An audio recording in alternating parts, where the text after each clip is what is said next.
I pledge allegiance to the flag of the United States of America and to the republic for which it stands, one nation, under God, indivisible, with liberty and justice for all.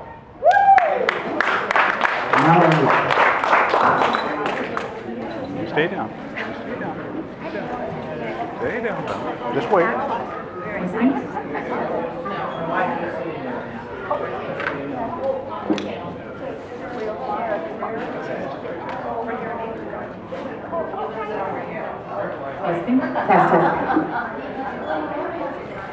Oh, say, can you see by the dawn's early light what so proudly we hailed at the twilight's last gleaming, whose broad stripes and bright stars through the perilous fight o'er the ramparts we watched were so gallantly streaming, and the rocket's red glare, the bombs bursting in air, gave proof through the night that our flag was still there. Oh, say does that star-spangled banner yet wave o'er the land of the free and the home of the brave?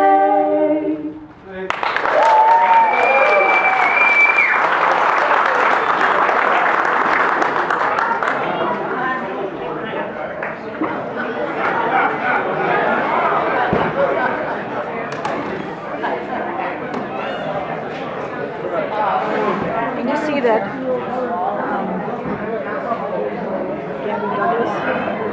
Okay, that was great, wasn't it? So we're going to kind of get into, we're going to break up a program.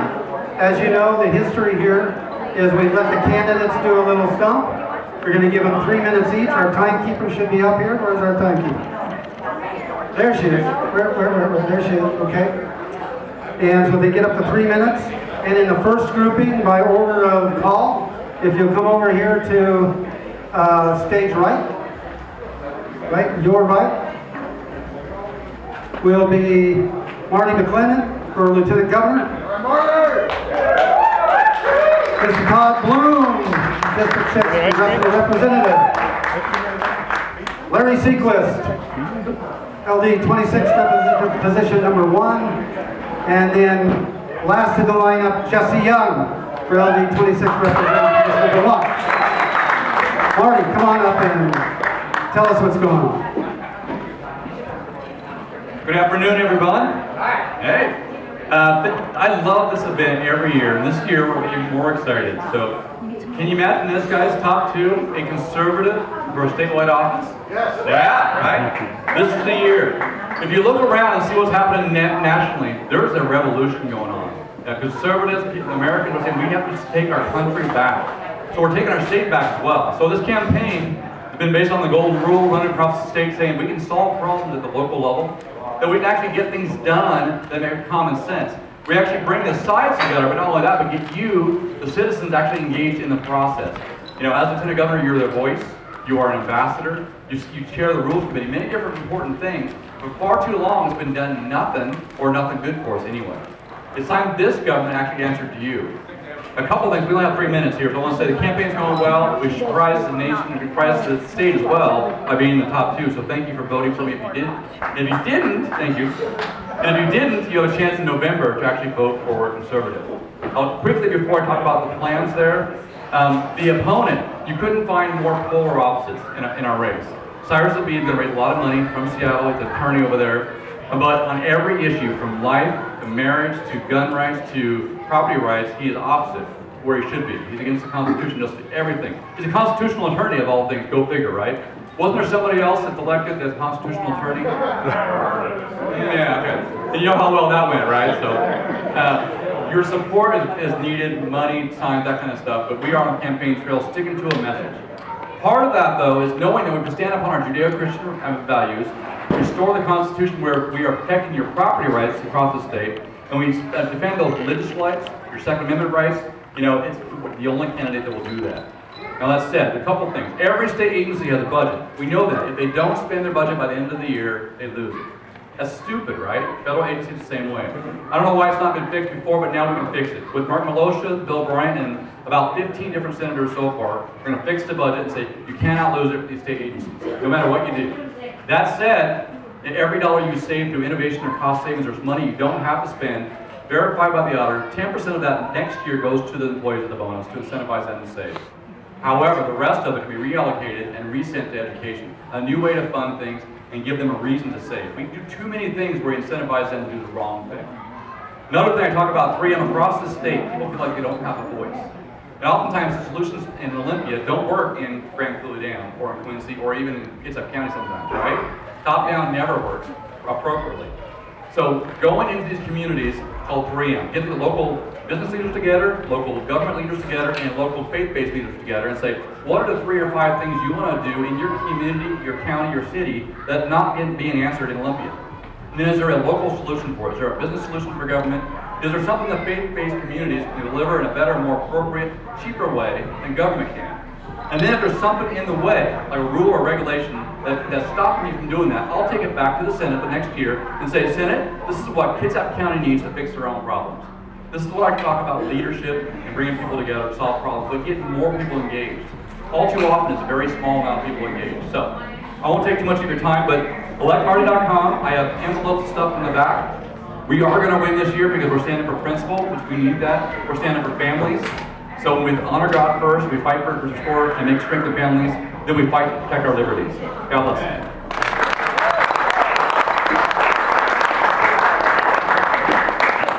Okay, quick interlude here. How many of you don't have to raise your hand, but you'll understand here in a second, are Christians of good faith? And now I'm going to ask you a question. Is God a forgiving God? Yes. Good, because I forgot to do the invocation. So do you think you'll forgive me for that? Yes.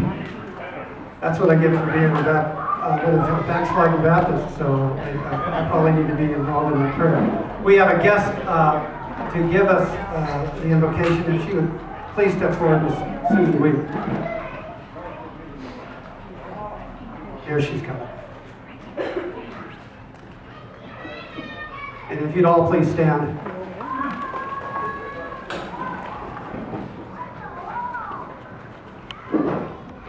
Gracious Father, we thank you for the guiding wisdom you gave those who amended our Constitution so that we have the right to peaceably assemble here tonight. We thank you for the time and the efforts of the candidates who came to share with us. May their campaigns be blessed. Many of us, Lord, are greatly concerned for the future of our country. So we pray for discernment for each voter this election. May they read and educate themselves and not blindly follow the dictates of the media. We also thank the hands that prepared the meal for us. Father, you are so good all the time, and we thank you and praise you through the name of your Son, Jesus Christ. And we can all say, Amen.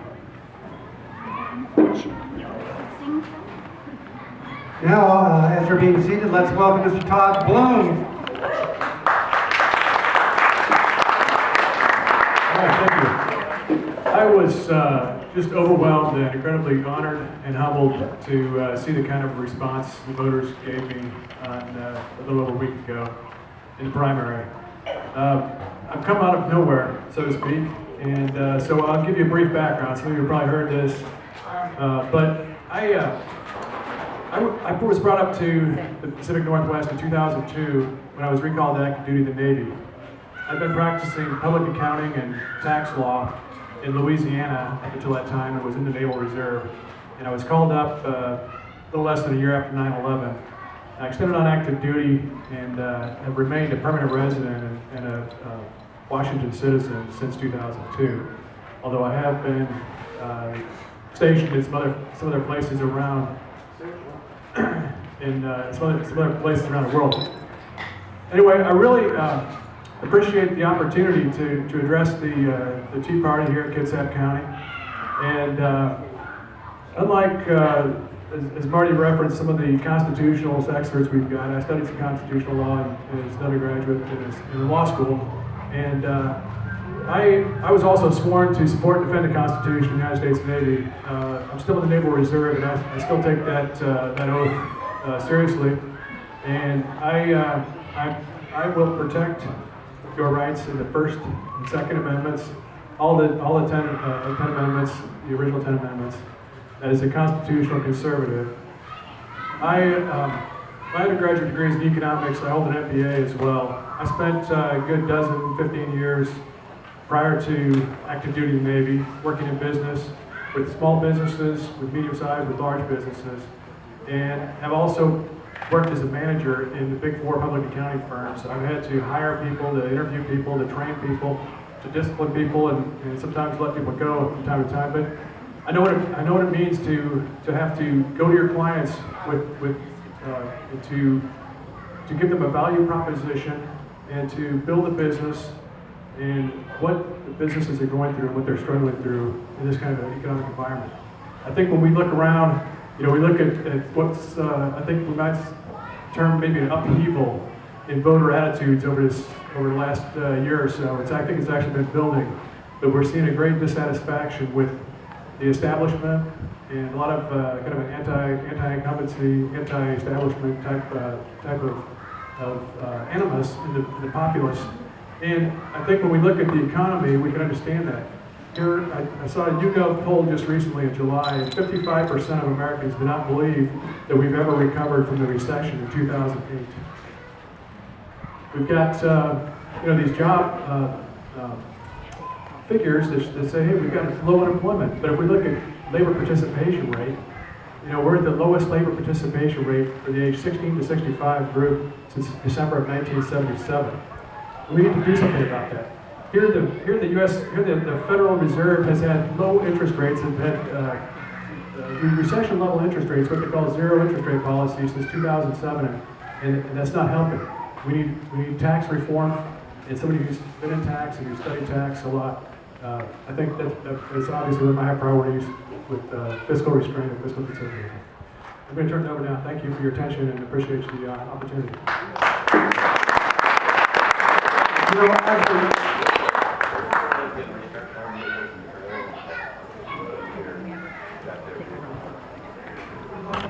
If anybody's in the Silverdale parking lot and shouldn't be, they're getting ready to tow cars. So hopefully half this audience is going to leave. Got the right number? Yeah. Okay. All right. I don't know. Right across the street here. No, that one's good. Where are you at? Trailer only. all the way. Thanks. So in the year, It's in water. in the political year where there is a big move against the established politicians, you know that this man isn't, because he didn't really make it clear what he's running for, did he? So in a way, that's really a good thing. Would you kind of remind us what you're doing? Yeah, I'm glad I can be refreshing like this. Now, I'm Todd Bloom. You can see me online if you go to electtoddbloom.com. And I'm running for the U.S. House of Representatives for the 6th Congressional District, and hope to unseat the incumbent Eric Gilmer. So. Thank you. We think you should come back to every Tea Party meeting to practice that, so we get it right every time. There you go. Okay. So hopefully nobody's going to lose their car. Now, the next candidate, I just have to say just a couple of quick things about, because he and I have actually had some pretty animated discussions back and forth, but he keeps coming here anyway. So, agree with him or not agree with him, give a warm welcome to Larry Sequist, who's running in the 26th.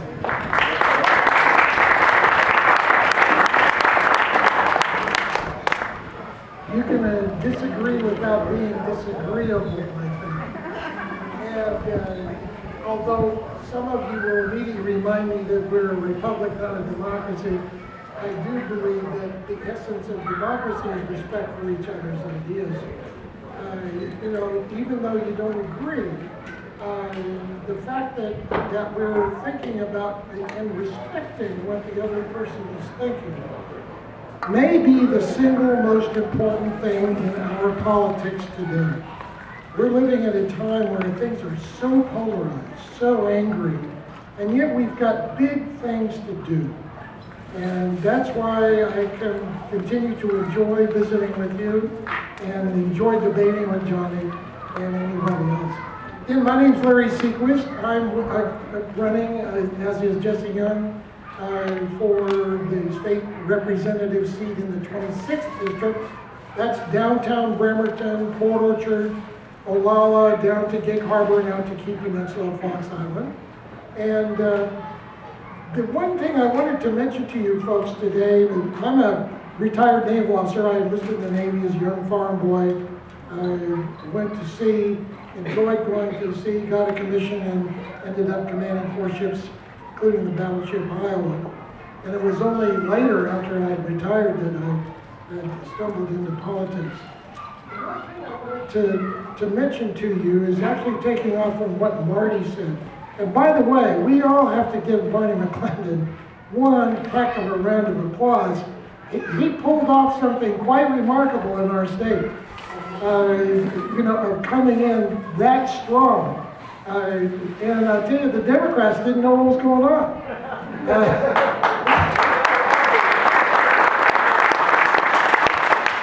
So we've got a real contest there, and Marty is going to add to that debate, I think, in a very healthy way, as you could hear, because there are some reasons why you could challenge Habib.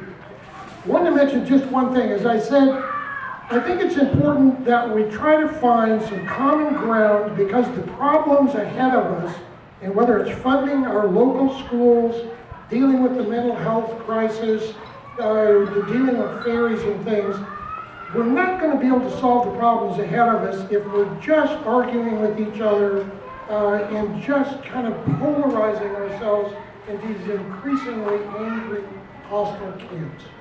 And that's what I'm hoping to do in this campaign, win or lose, is to try to make sure that we're kind of headed, even though we may disagree about particular issues, that we figure out ways that we can work together.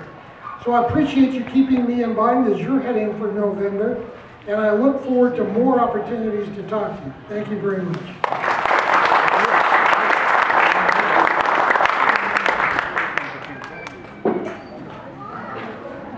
This next candidate doesn't need much of an introduction, but a representative that I think represents the 23rd as much as he does the 26th today. Give a hand to Representative Jesse Young.